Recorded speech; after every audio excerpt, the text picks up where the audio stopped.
بسم الله.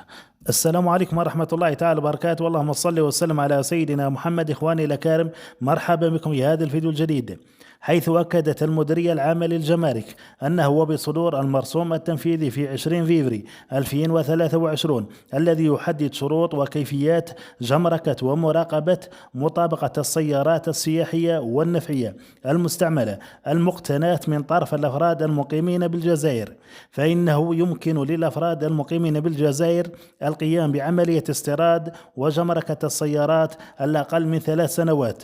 وذكر البيان أن الأشخاص المعنيون هم كل شخص طبيعي مقيم في الجزائر. أما بخصوص السيارات المعنية بالاستيراد، هي كل سيارة سياحية أو نفعية مستعملة لا تتجاوز 3 سنوات من تاريخ صنعها. أما بخصوص شروط استيراد السيارات، أولا يجب استيراد سيارة واحدة في كل 3 سنوات.